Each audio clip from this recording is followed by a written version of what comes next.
I'm Dean, I'm the dad. I'm Laura, I'm the mom. And I'm Krysta, I'm the daughter. And together we are Family Plot.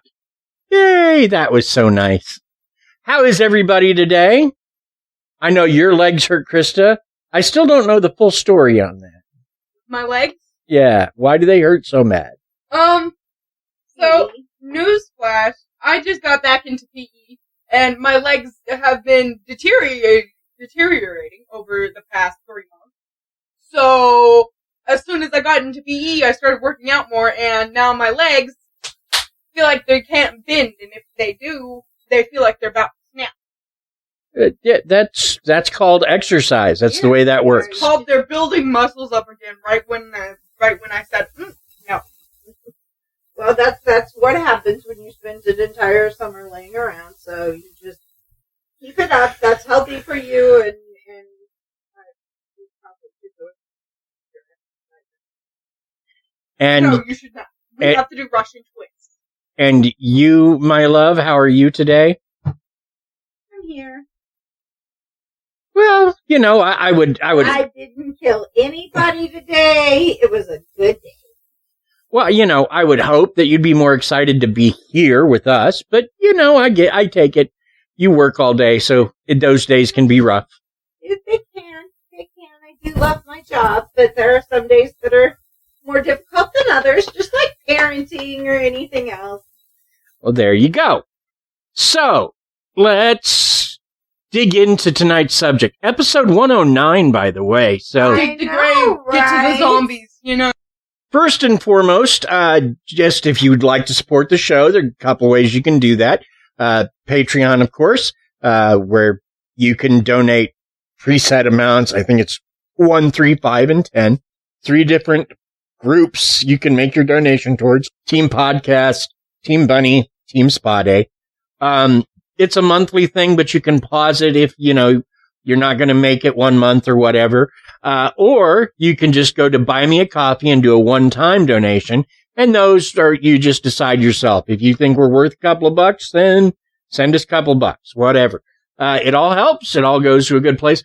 But more importantly than even that is, one, welcome back if you're a regular listener. If you're a new listener, welcome to the show. We do like to ask our new listeners that if you enjoy the show, please share it on social media with your friends. Let them know you enjoy it. If you don't like the show, please keep that to yourself. Keep it to yourself, people. That's what we ask. Absolutely. So that takes us to the topic of our show, and some people are going to be surprised we're not talking about the Anunnaki Tunnel this week, just because there just isn't a lot of information about it. So I combined it with another episode, and we'll get to it down the road. But tonight, this week, we will travel back to the 1800s to meet a political candidate that history has mostly forgotten about. Leonard Live Forever Jones. Live forever? Yes. That's a lie. Tonight, we look at his life, his death, and his strange legacy. Interesting. Yes, and it will become apparent as we talk about the show. Now, normally, this would be where we'd have Krista's weird facts. Does Krysta have weird facts?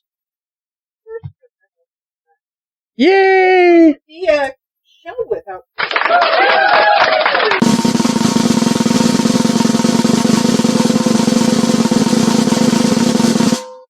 Krysta. Hi, hello, welcome back to my Facts Corner, people. Yay, Krysta Facts! Yay, Krysta Facts! Missed me so much. Well, you know. I miss you every day. Yeah, because I go off to school now. Hey. Yeah, there's that. Yeah. So hi, hello, we're back with a dog that looks like a rat. Anyway, No, that is our dog. I'm patting him aggressively. Today's facts are about Five Nights at Freddies. Yay! Because Dad gave me this suggestion as the wonderful person that he is. I will give him credits for letting me know how to do my thing. I don't know. I just try to give you ideas. You know, you can always go off the script. It's okay. I just try to give you ideas so you're at school all week, and so it's just not something you have to do. You know, all you have to do is type words into a search engine, hopefully. I also am trying to get to other stuff as well. Like, don't miss next week's episode, because it's going to be a checkup on Krysta thing, and I'm going to start writing that down and stuff by, Saturday. Yay. So don't miss that episode.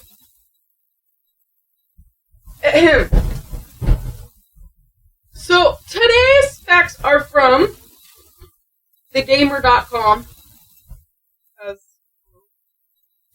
Well, it is a game, so... By Angie Harvey. Yay! Thank you, Angie. Thank you, Angie.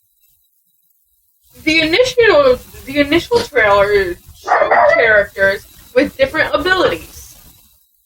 Sometimes the development process of a game doesn't go as smoothly as you might have planned, as designs and ideas are constantly changing for the betterment of the game. In the initial trailer for Five Nights at Freddies, some eagle-eyed fans were quick to notice that Bonnie had the ability to run.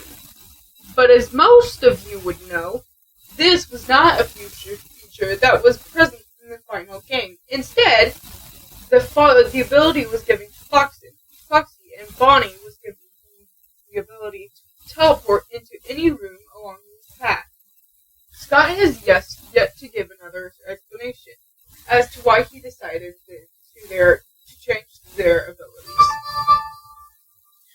Well, he probably changed their abilities because he's cool, and he could do that. Mm-hmm.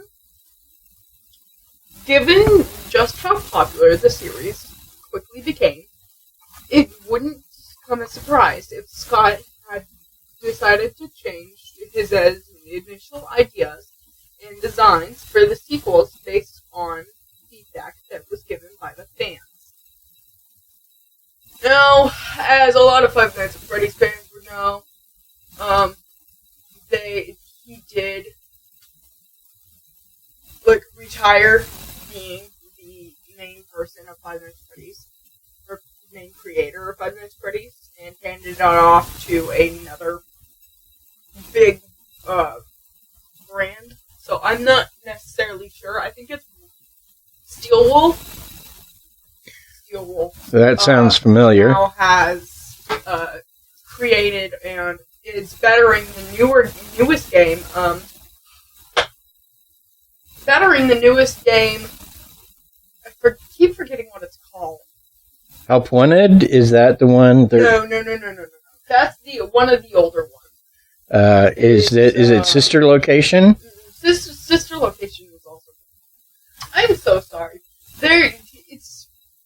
It's the one with Rockstar Chica, Rockstar Bunny. People who like Five Nights at Freddy's will know what it's called.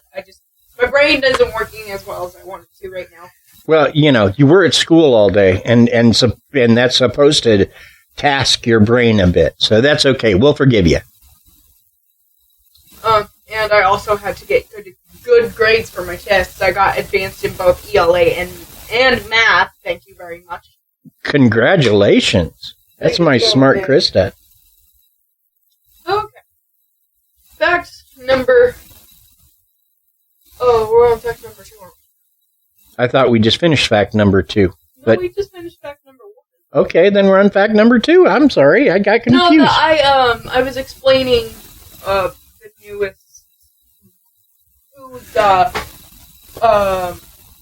game was passed on. Oh, okay. The game creation was passed on to. That was one of my personal facts that I already knew.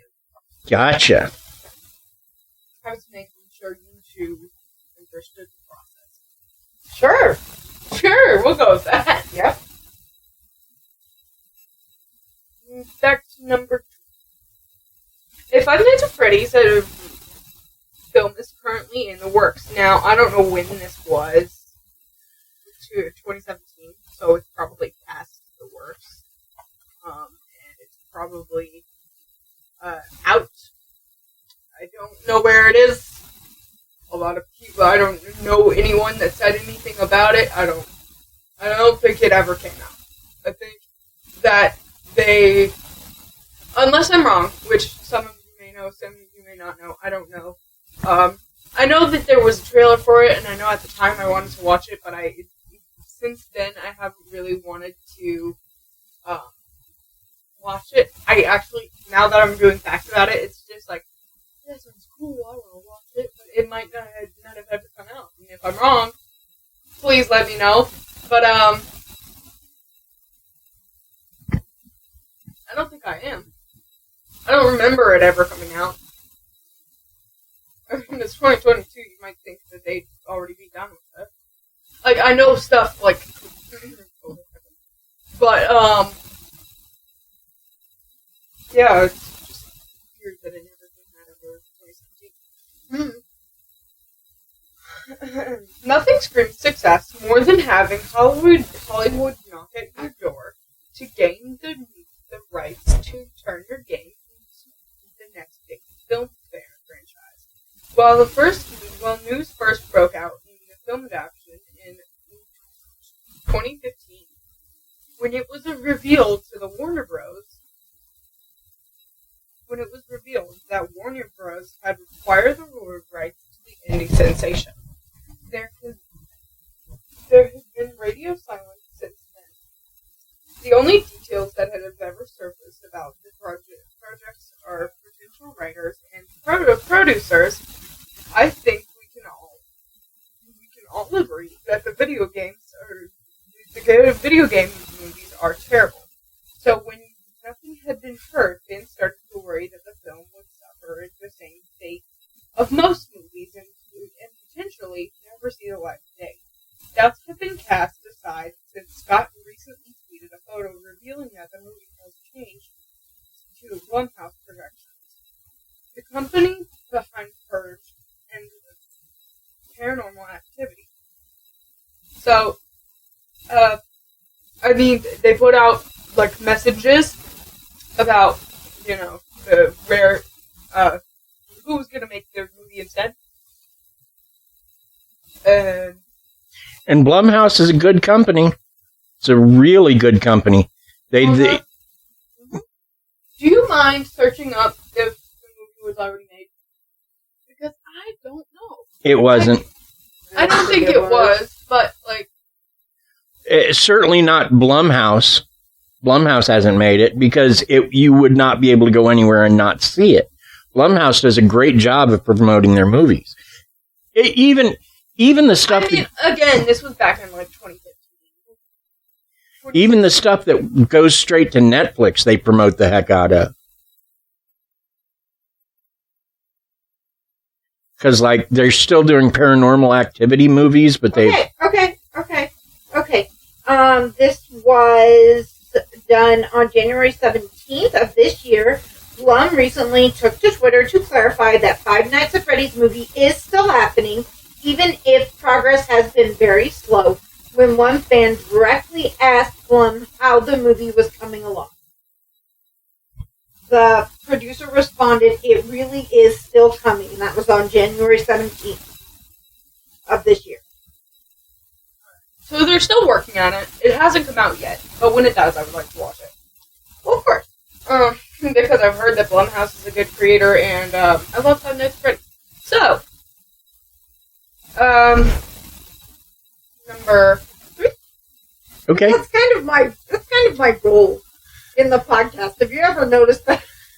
I just researched. I researched stuff as you guys are talking about it. It's like, oh hey, I'm gonna look this up. Okay, this is what it says. It comes. I mean, I don't mind. I'm just saying it is. It isn't the role I envisioned for you, but it's multiple times though. And it works though. I can research.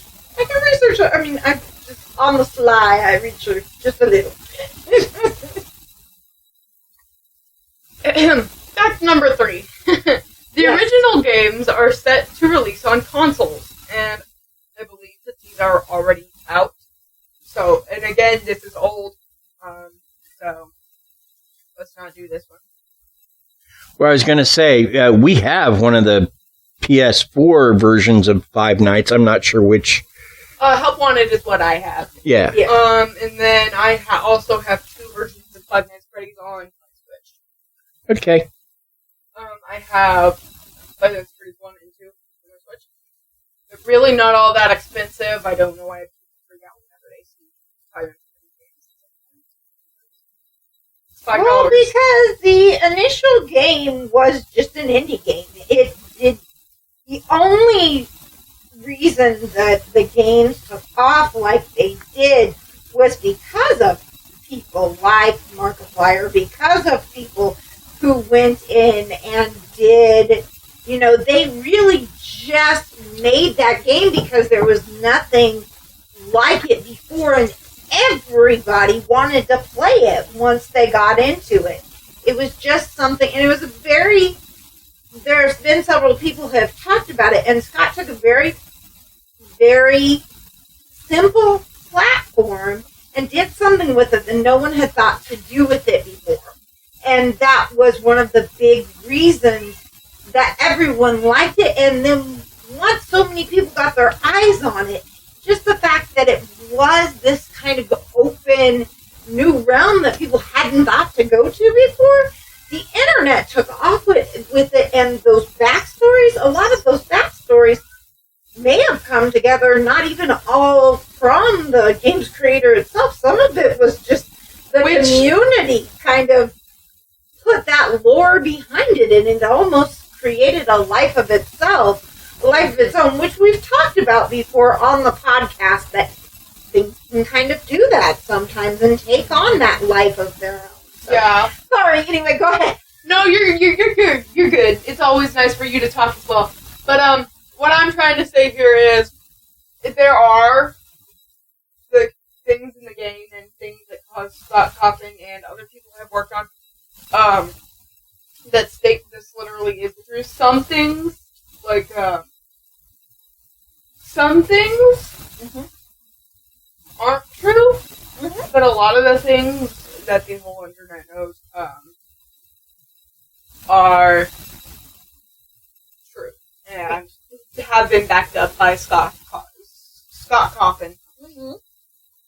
But also that's why I think so many people, when they first heard of the newest game, they were just like, I don't even want to pay attention to this game. I don't even want to focus on this game. Because A, it was really bad, especially for $40. Which, they're working on it right now, so Steel Wool. There. Steel Wool is trying to work on it right now, and they're trying to fix the glitches and stuff, so it will be more worth the time and effort. So, which is why so many people, I feel like so many people, the first time seeing the game, they were just like, no, I'm absolutely not playing this game. It is not worth the money, and it's not like anything else that we have done before. Because, even Help Wanted was just a bunch of different things. Like Help Wanted and the Nightmares in Five Nights at Freddies. They were just like, that's not the same. You don't do the same thing. I'm okay if a game doesn't do the same thing. The one thing that I would like the game industry to stop doing, though, is changing controls between games. Exactly, and I'm glad Five Nights at Freddies doesn't do that. Because I cannot tell you how irritated I get when I play something like, Horizon, what was the first one? Zero Dawn. Zero Dawn. Horizon Zero Dawn. And I learn the control set, and I'm good with it, and I feel like I'm kind of fast with it. RE games. Yeah. And then I will go and play the second one, and they have changed everything around, and nothing is the same, and I have to relearn a set of controls, and it's annoying. And then you have to relearn the first set of controls that you got before, because, you know, they like switching things around. So, yeah, just... And for what? Just... If there's any video game designers listening, stop switching controls between versions. Keep them the same. If you need to add to them, fine. But keep everything you picked the same. Okay, very loud. There has to be a constant. And I just learned this in science today. Constant is something that you are constantly using within experiments and stuff. There has to be a constant. One of the constants, a nice constant would be the control. Like, different game creators can choose different controls, and if they need to switch it around a bit, I understand that, but don't switch it around everything, guys. Please. Like, it hurts. It hurts relearning that all the time. Like, you're trying to beat someone up, and then you die because you forgot the controls. Like, that's not cool. Anyway, fact number 3, because if I don't tell fact number 3, people are going to get mad at me. Scott Cawthon voiced Phone Guy in the first 2 games. So, surprise. No, really? Well, he was a studio of one, basically. It was, I mean, who was he going to get? He's always available, and he works very cheap. Sometimes when you are short on cash and the sole developer of a video game, you are forced to take on the roles that would have otherwise been outsourced to a voice actor. Thankfully, though, Five Nights at Freddies is in the game that is heavily based around dialogue. This would most likely be the main reasons as to why Scott had decided to voice a character in his own game. Plus, it would have also saved him a fairly large sum of money. Due to Scott being a rather unknown developer at the time, many fans have never actually heard him speak and are very often shocked to find out that he was the voice of Phone Guy throughout the series. Now, this is different now because there are actually voice right for the animatronics. And well, if he did, I don't think he had much to do with it because I think he wrote it off when. Oh no, he Steelwool just bought it after he made the game. He was trying to make a goodbye game for the whole fandom. Which is why it was really rushed. He didn't have a huge time frame before he had to sell it to Steelwool. Gotcha. But yeah, it's there's a filmmaker named Mike Jitlove.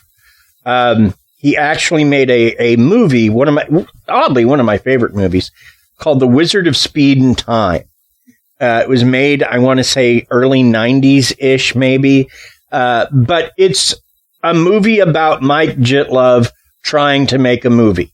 And it is hilarious and smart and funny.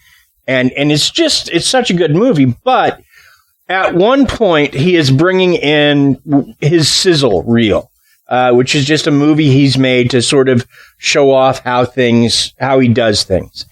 And someone's like, "Why are you acting in this?" He's like, "Because I'm always available and I work very cheaply." Fair enough. I mean, okay. Shoot, go off, brother. And oddly enough, I'm awake every time I call. Right? Right. Wow, how weird. I call myself and I pick up. Wow. Yep, exactly. Well, it's what the French say. My character? Oh yeah, sure, I can do that. Me is the name I call myself. Me, myself, and I. Why are you staring at me like that? You could get to the ear first. No, we didn't. Okay. Fact. I can't with them right now. number 4. Mhm. Hi, hello. The newspaper in FNAF holds 3 hidden facts. The FNAF hidden in the FNAF newspaper at all. I keep saying it wrong. I'm so sorry. Spit it out, my Krysta. Okay.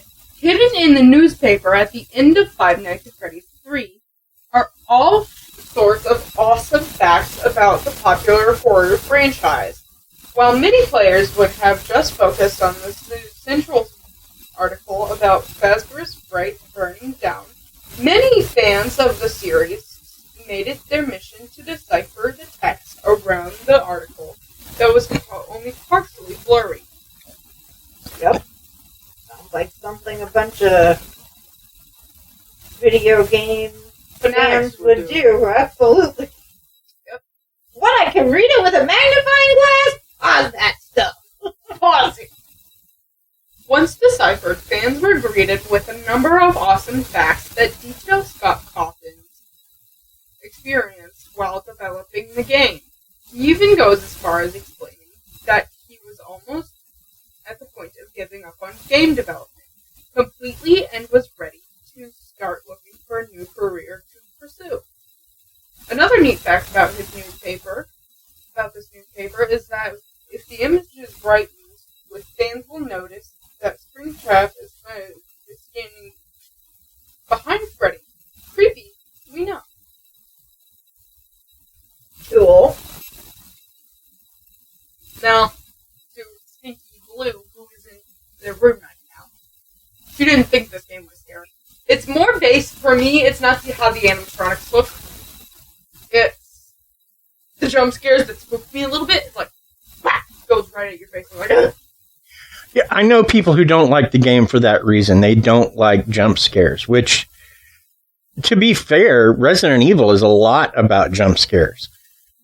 And then it's also a lot about finding opponents that will viciously rip your face off. You know, Yeah. but that when you first meet them, jump scares. But yeah, it's just like, jump scares. That's number 5. Oh no, we're going too fast. Okay. The game even scared Scott Cawthon. Here's Scott, why make a game that scares yourself? Anyway. Well, Because he's good at his job? I don't know. You know you've done something right when you're scared by your own game. While many may argue that Five Nights at Freddies isn't scary when compared to other horror games on the market, many gamers, apart from younger audience and over-dramatic YouTubers, only found the game to be mildly scary. This was thanks to the obnoxious amount of cheap jump scares that plague the game. Sorry. The dog's trying to eat chocolate. I'm like, no! But that doesn't seem to be the case for the game's creator, Scott Cawthon. As he revealed that once he had a nightmare that Bonnie was standing in the hall outside of his room. Bonnie is often referred to the least scary out of all the animatronics. He stated that he rushed to its door, but found that it was already locked. A sign from the game that something was already inside the room. Thankfully, Scott awoke before things could get any worse. That's creepy. Yeah, well, you know. That's creepy. That's probably where he got the idea from for the Nightmare game. Well, Could be. You know, that's... So is that it, my beautiful Krysta? Yeah. Yay! Yay! So, before you move on, I'd like to say my test result. Well, okay. I got 546. Is that good? Yeah. Okay. Really. Awesome. Yeah. Well, I already told you that I got 2 advanced scores. Right. And I'm very proud of you. I'm super proud of you for that. 231. Nice. I just don't know how that's scored, because to me, it makes more sense to say, oh, I got 99%, or oh, I got 98%. I don't know. This school confuses me. So, and I'm sure it's some sort of standardized testing thing, which those are always scored weird. So, yeah. Fastbridge. Yeah. All right. So, are you guys ready to learn about Leonard Live Forever Jones? Mr. Jones, Mr. Jones. Mr. Jones, you didn't live forever. Well, yes, and we will talk about that. He was born July 3rd. This isn't the one that the song is about, is it? I doubt it. Okay, go ahead. He was born July 3rd, 1797, in Henderson County, Virginia. Okay? Simple enough. Our immortal friend here made had humble beginnings. His family moved to Kentucky somewhere around when he was 5 years old. He fell in love with the area almost immediately. Eventually, I'm going to say significantly later than 5, he became a land speculator and earned quite a bit from it. He was even engaged to a notable lady of Kentucky society, though the marriage never occurred. For whatever reason, and I couldn't find out why, it got broke off. He didn't want to be with someone who lived forever. Well, by that point, he didn't know he lived forever. He still thought... He knew. So he's not alive anymore, so he didn't live forever. We will get to this. Okay. It was after this failed engagement that he threw himself into religion. Quite literally. He was a member of the United Brethren. Then he left them to become a Methodist. He left the Methodists to become a Shaker, a religion he followed for 6.5 years. 6.5 years. Now, the thing about the Shakers is they don't believe in conjugation. What? Conjugation. Shakers don't believe in dating and Oh, I get it. He got heartbroken. You don't want to date. So Shakers are not, which it amazes me how the religion has managed to last as long when the people in it aren't allowed to. Yeah. So, but he was a Shaker for 6.5 years. He even gifted them 5,000 acres in Illinois before he became a Mormon. He followed Mormonism until he realized he would not gain the ability to speak in tongues, which he felt he'd been promised. Which is a weird thing to change religion over. Want to be a Mormon? No, I'm good with being a Shaker. We'll teach you how to speak in tongues. Sign me up! Sign me up, baby! It was at this point, after he left being a Mormon, that Leonard met Alexander McDaniel, an itinerant mister who he referred to as a strange genius, who preached that man, by faith alone, could live forever. It was Alexander McDaniel who gave Leonard Jones the idea that he could live forever by living correctly, living morally, living religiously, that by faith alone, a man could be immortal. Now, they planned an area of Columbus, Kentucky to be the city around which their religion was founded and based. And they even drew up plans for the city featuring everything but funeral parlors and undertakers. No need for them in a city where everybody lives forever. Which I would like to see that map, but I couldn't find it. Now, shortly after drawing that up, McDaniel died in Ohio, something Jones claimed didn't affect his faith. When asked about it, he said it didn't affect his faith, but it did embarrass him to preach at McDaniel's funeral.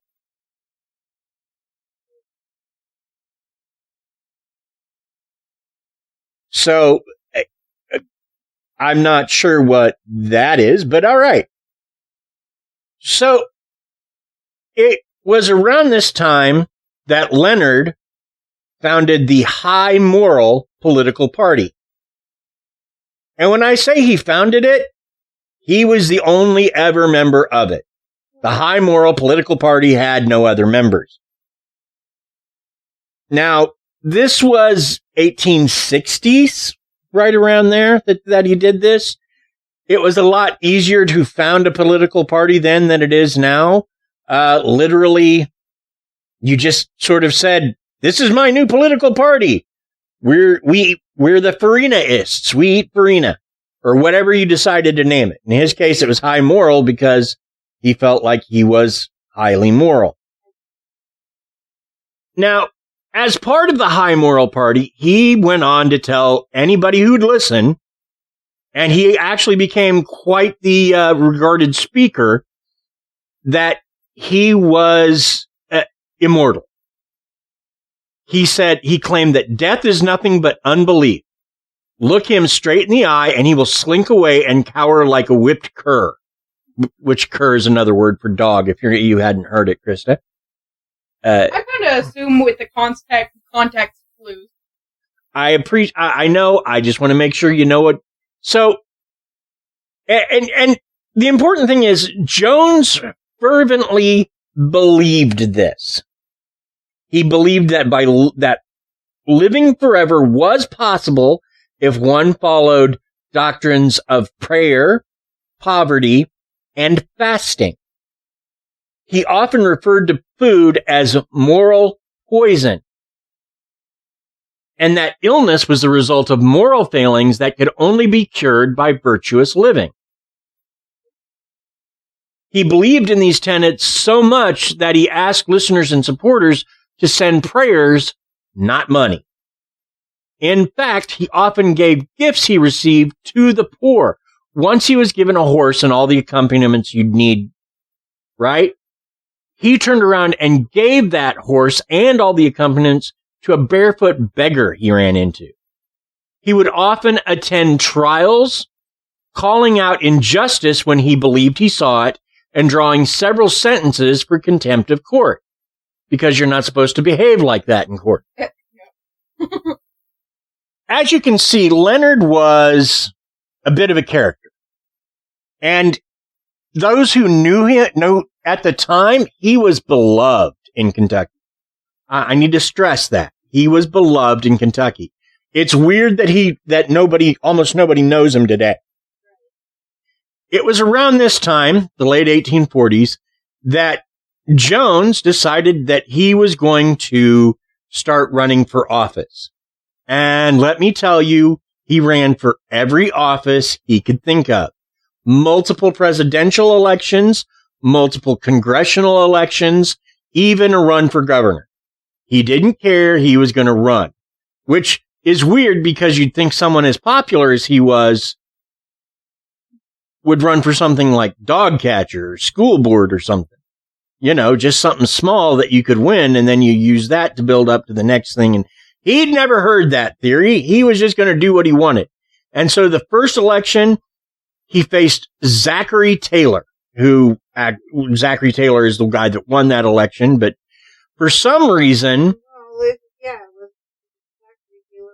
No, he didn't.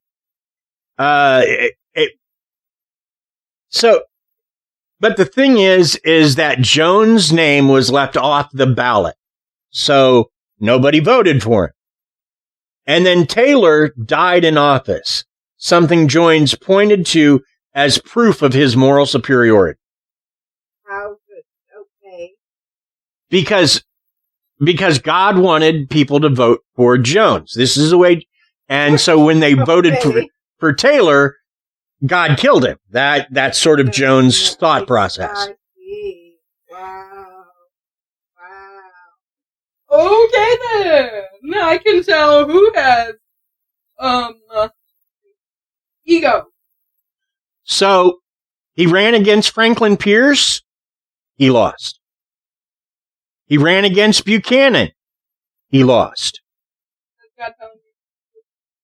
He ran against Lincoln and lost. My guy, just stop trying. Now, shortly after Lincoln's assassination, he claimed that Lincoln's killing was a punishment for Americans for not voting for himself. Well, you know, I mean... Take the punishment. I guess if that's your thought process and that's when you're trying to get into office and keep saying, oh, well, this is why, and then this keeps happening, I guess it's definitely going to maybe reinforce that thought process. So, I mean, I guess I could see it from that standpoint. But, yeah, wow. So, he ran for Congress many times in many different counties, mostly in Kentucky. Now, the thing that fascinates me about this, Kentucky kind of has a short border with Missouri.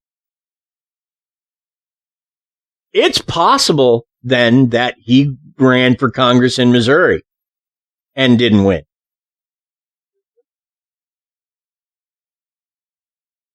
So, yeah, it's... So what ended up happening with it?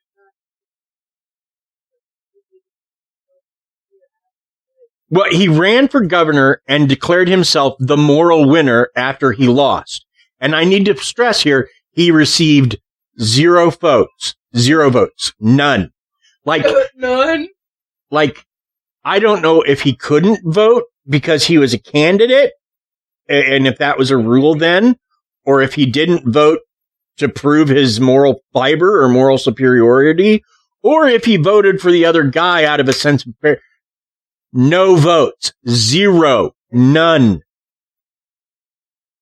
But yet he's the moral winner. It makes modern politics look, I don't know, normal. Normal. Yeah. When you get no vote. Now, he may have had some no women. Intelligence issues. when the actual winner died 5 days into his second term, Jones declared it See, now divine retribution.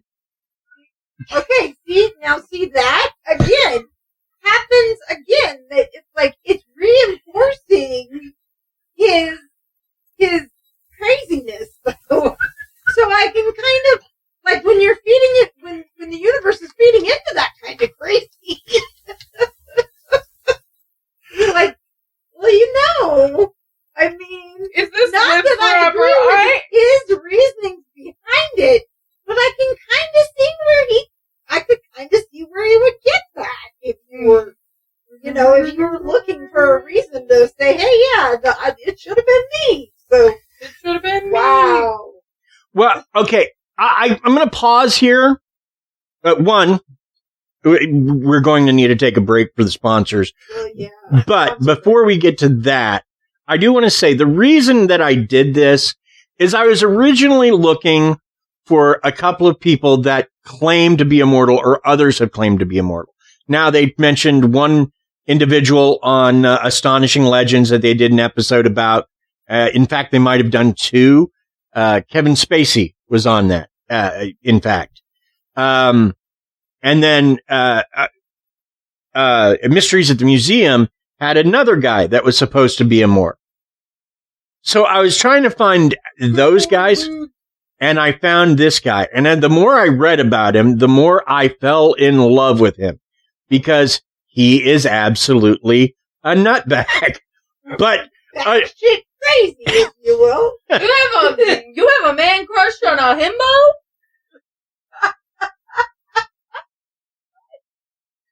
so I don't know what you just said, but it did not sound nice at all. It wasn't. Okay. So let's take a moment for a word from our sponsors.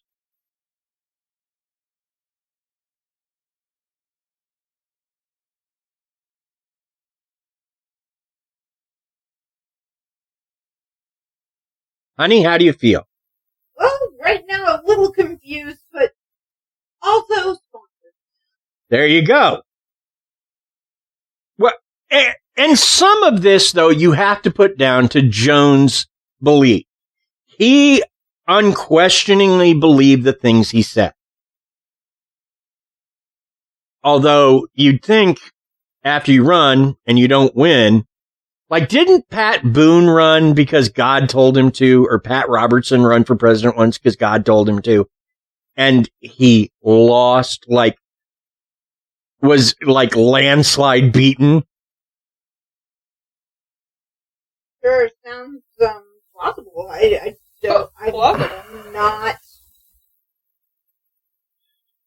really am not the best person to ask about politics. Like, comics at the time just made fun of him for it. So, but Jones was quite the speaker. He was known to jump up and down, and this is a direct quote from the newspapers, in the most grotesque manner while he spoke. Now,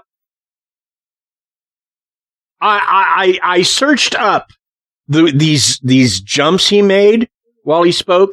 What he would do was put his hands on the podium or a table or his own heavy cane and leap his posterior into the air and kick his legs out to the side, bringing them back together to land.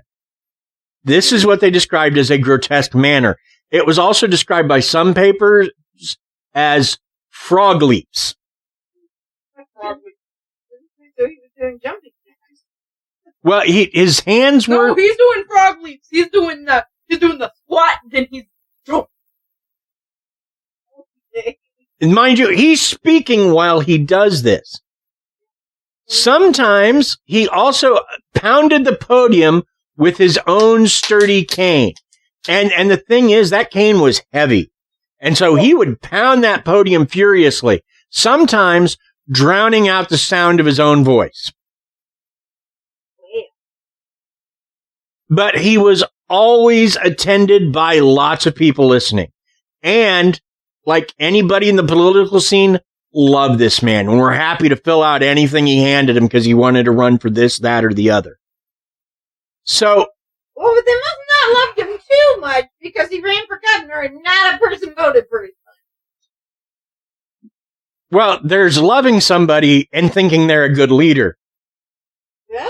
Back in the 1860s, apparently, they had that on lock.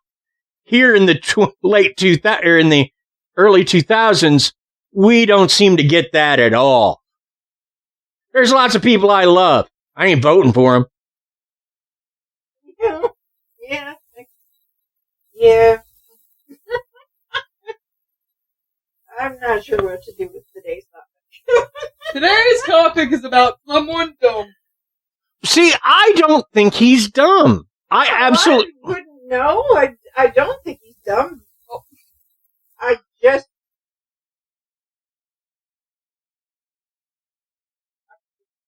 Let's talk about someone smart. Let's talk about the end of his life. Okay.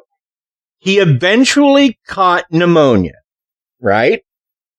Now, he resisted doctors' attention because he claimed his sickness was moral as opposed to physical. Would not allow doctors to attend him. Right. So he died on August 30th, 1868. Dumb. He was the relatively young age, for an immortal anyway, Oh, look, guess what? of 71. Okay, whoa, What month did you say? Whoa. So literally, What month? this man who had sat there and said, "This is God killing these people because I was supposed to get the office they got. This is God killing this person because I was supposed to get the..." And then he wouldn't let the doctors heal him because they said it was God. I guess God was taking him home to fill a slot that he was choosing. What month did he die? August 30th, 1868. Yesterday was his Like birthday. we are one day recording this literally one day after what would be the anniversary of his death. Oh my god. You dropped your phone, Ma. I noticed. Thank you so much. Yeah, you're welcome. So, and like I said, he died at 71, which is a respectable age for the 1800s, Yeah. but for immortality, that's pretty young age to die. Yeah, I've seen. Well, so, and here's the thing. This is the part where we get into our summary, our final thoughts. So I'm going to lay out. My thing on this is his faith is what gets to me. What he was searching for a faith, and when he found McDaniel, he latched onto it. And it resulted in him doing some like giving that horse to the beggar, or, shunning a doctor who could have helped him. Pneumonia was treatable in the late 1800s, but shunning doctors because he believed his illness was moral. It was caused by his own moral failings, not by science or bacteria or whatever causes pneumonia, So that is that's strong belief is what that is. And he repeatedly ran for office, which, and he was beloved by the people that watched him give speeches. I mean, mind you, there wasn't much to do. This is 1868. There's no internet. There's no TV. There's no radio. Yeah. Internet. There's books and social gatherings, and that's about it. And even then,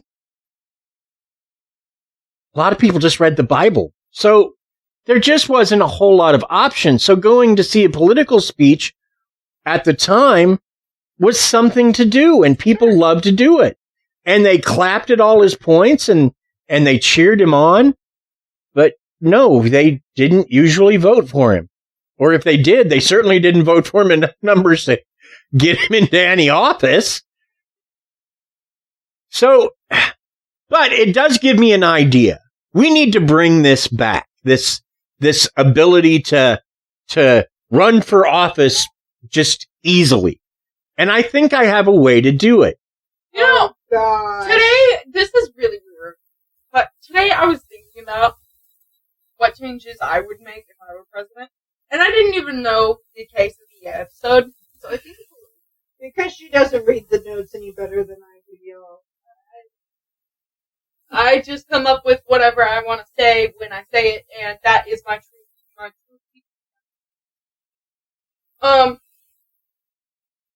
To be honest, there are a lot of things that I would say, but there's things that I'm not going to say out loud. Well, here's the thing, okay? I think we can bring this back, and I think it would be fairly easy. What we need to do is convince Hollywood that we need another show, another reality show.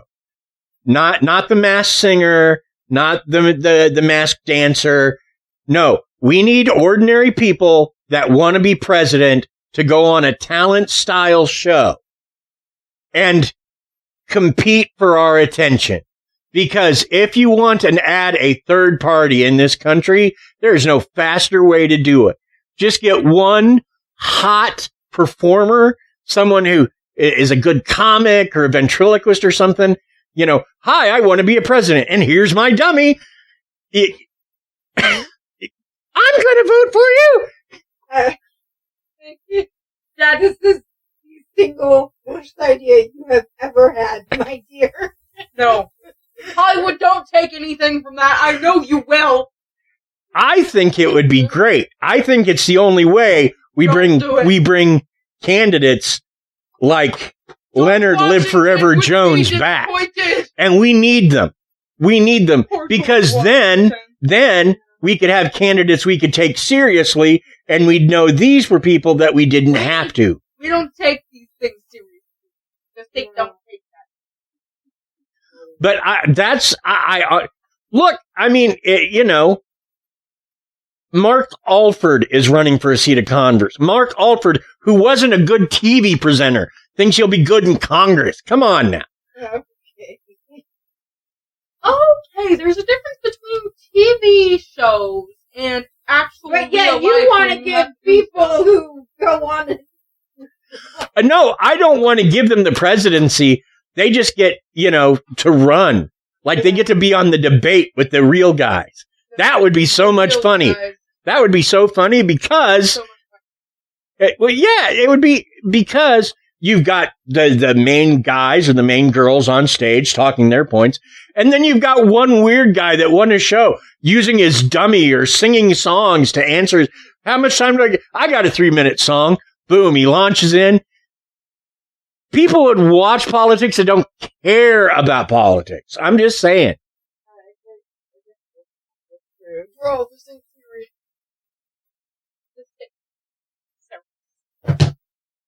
So, and then maybe if I were president, I'd make good choices. Somebody who, actually the public liked, maybe they wouldn't have time to be, buying all of these slimy campaign promoters.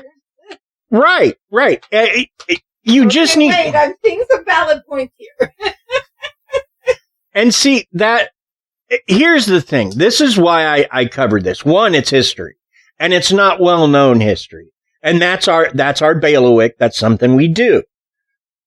Further, though, I find it even though I would never voted for the guy, and I don't agree with any of his.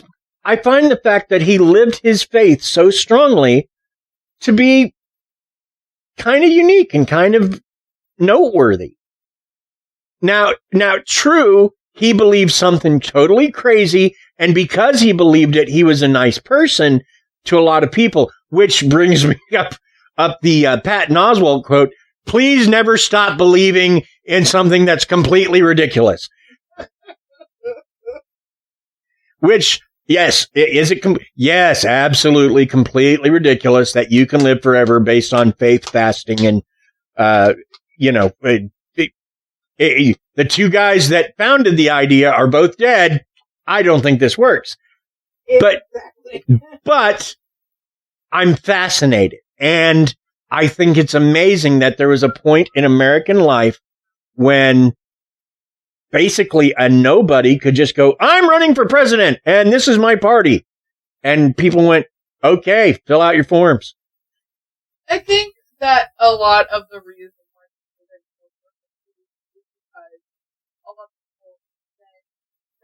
probably read up a lot on it, and they you are funny, you are nice people, you are blah blah blah, you this, that. But I don't think they take it seriously. I feel like nowadays, even sometimes back then, some people were, we'll vote for this person. It's probably still like that some of these days, but some of these days, it's a lot of work to do, and a lot of people know. It's like the reason people grown up vote for the people they know would do good, would do fantastically as a president.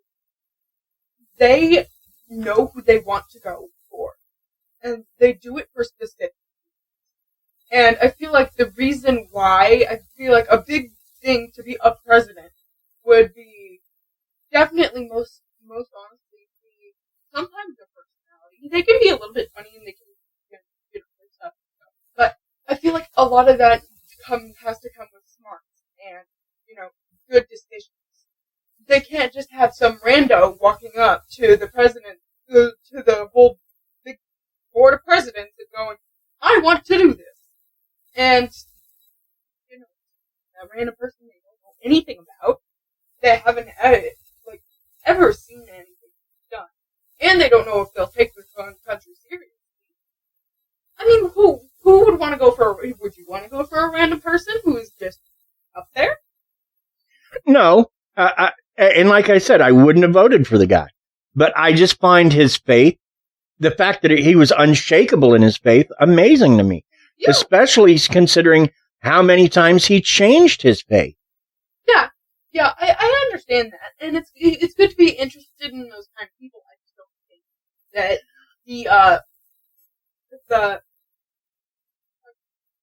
I don't think that any of the government would.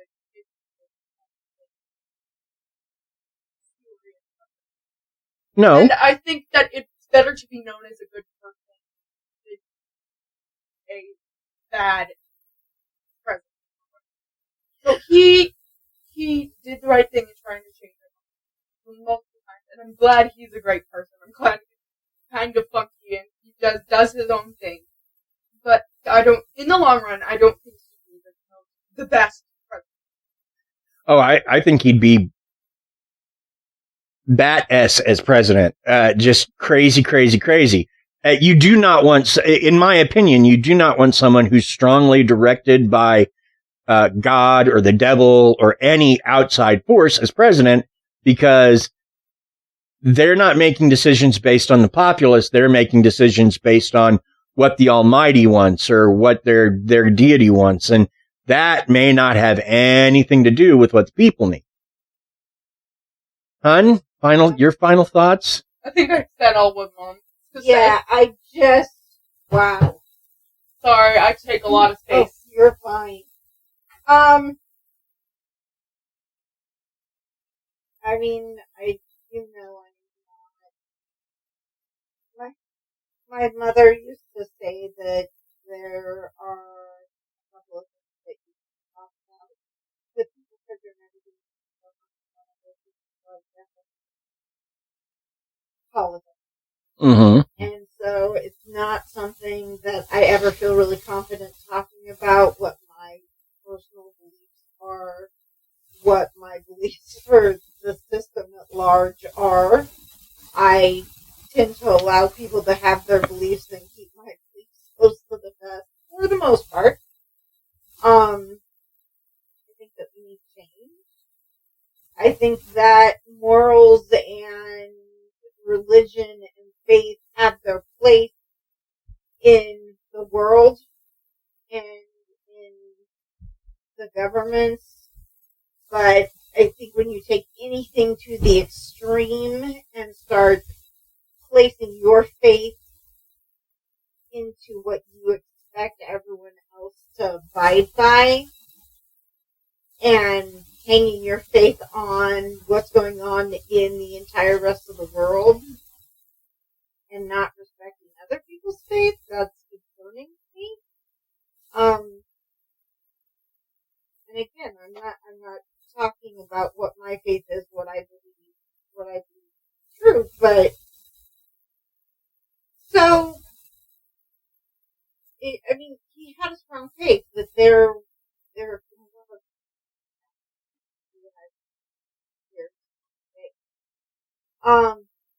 I can see some,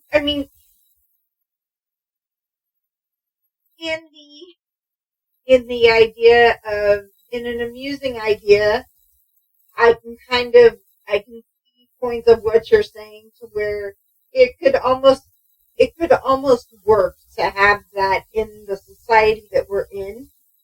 When you say, hey, we should have a show, where you want to be a president and you go and you perform and the people pick, and I can almost see something like that.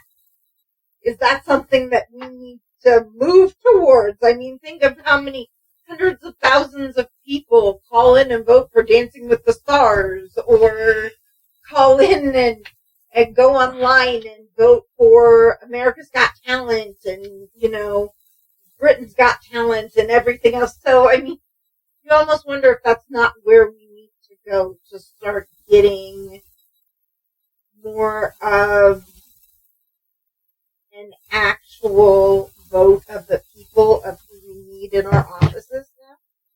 Well, okay, my reason for saying it is pretty simple.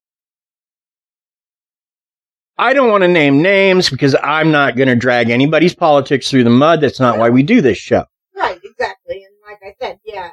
But we have politicians doing and saying wackadoo things, and it's just taken as like normal. That's where it is. So maybe if we create a way that wackadoo people can get this attention and I have this wackadoo opinion, that maybe the politicians will have to stop doing that and actually focus on the issues and what they're going to do and be real people rather than these wackadoo images that they've sort of turned themselves into. Or if not, then at least, I mean, take that one step further. The people who get into this and do well, make them be on stage with these politicians, and the politicians actually have to answer to these people. You know, I mean, and again, not trying to jump into politics, but the kind of thing that it comes up every time that we have an election or something. The electoral college, when it was put into play, was something that was so long ago and worked for the reasoning of how the country was set up then. The country has changed so much. The way that we communicate, the way the world works now has changed so radically, and yet our political system and how we vote for our leadership has not changed with those times.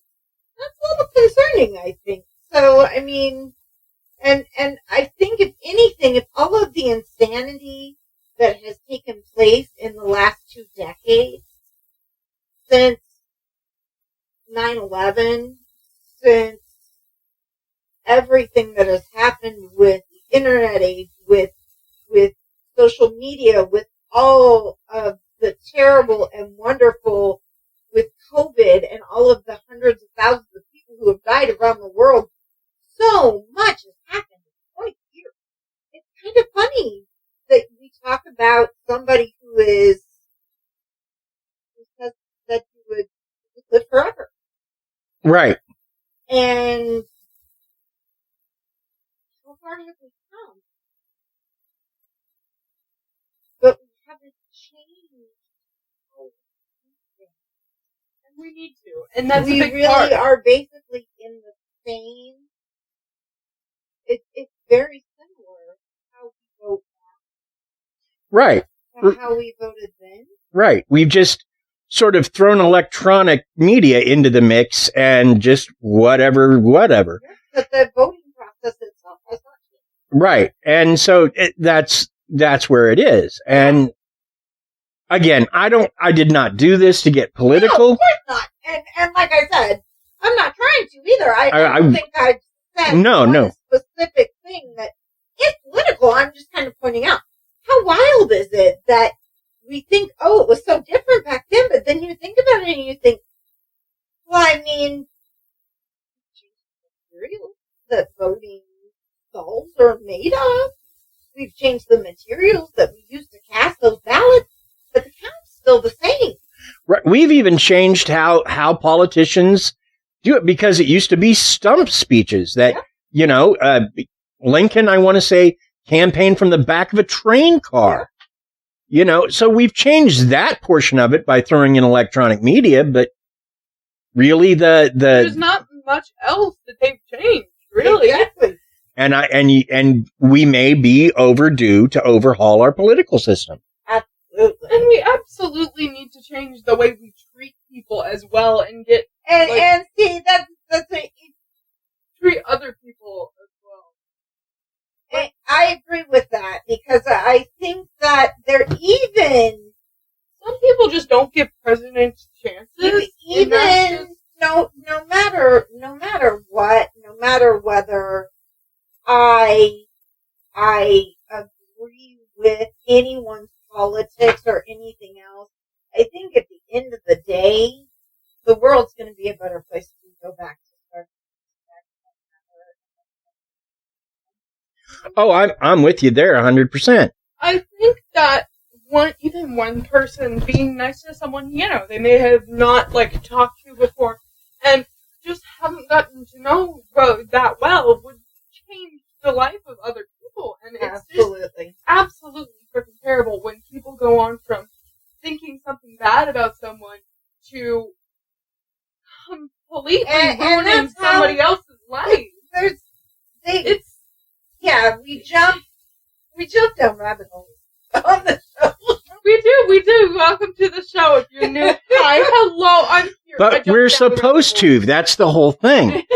And I feel like this is a fairly successful episode because we're talking right now. Yeah. I feel like if a lot of people change the way they thought about others, they might actually feel make a change in the world. Make a change as a person. If your family can't do it as a whole, don't. But make a change as a person. Find other people's perspective. Try to look in their way. Try to see how they see it. Sure. And if you can't, and if you think it's bad, and you think it's like illegal where they, then that's okay. But don't mistreat that person unless they really need to do something that they really did. Okay. What? Uh-huh. You lost me, babe. What? Don't blame people for a whole entirety. Don't blame people for entirety of a community because they didn't do it. Like most of the time, like there's mostly there is one person out of the whole that does, and it is mostly going on the whole.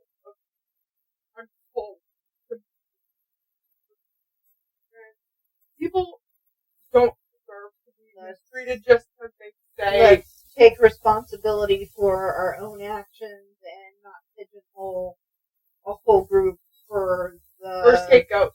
Yeah, for the bad choices of a few. Yeah, is that kind of what you're trying to say? Okay. And also, mostly what I'm trying to say is you don't need to somebody unless they did something wrong. If they did something wrong, just call the police. You don't need to be talking to that person. The person's not good for other people. Just So, thank you for listening to our listeners. I want to tell the listeners thank you for joining our show. Did you have more to say, or did I interrupt you? No, I think I've said too much, actually. Mom thinks I didn't say that. And I didn't say that either. I just thought you were done talking. I didn't want to leave it silent, so I started to go to the closing. But if there's more you need to say, no, you're never. I never want you to feel constrained on this show, Krysta. I think I've said a bit too much, and I don't think more. One, people understand you very well, Krysta. A lot of the responses that we get are people appreciate how you tend to dumb things down so that people can get them. Like I tend to talk above people's heads quite often, and you come along and go, no, this, and make it. Plus, people like the fact that you're very passionate about the things you believe in. So, no, you didn't say too much. I felt like you were a good representative for the show and for yourself.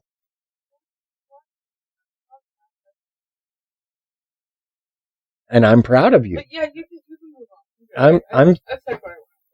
I'm proud of you. I'm very proud of you. I'm always proud of you too, baby. So thanks to our listeners. Once again, thanks to Bill Barrett, who does our theme music. And if you need music for a project, Bill Barrett is your guy. That last name is BEHRENDT. You can reach him at Bill Barrett at sbcglobal.net. Also, thanks to Paige Elmore, who teamed up with our Krystas to do some artwork and come up with our new logo. Thank you, Paige. Thank you, Paige. And make sure to catch her show, Reverie True Crime. Also, thanks to Aaron Gnurk of the Big Dumb Fun Show for promoting us locally. Join our Facebook group. Follow us on Twitter, Instagram, Pinterest, and TikTok.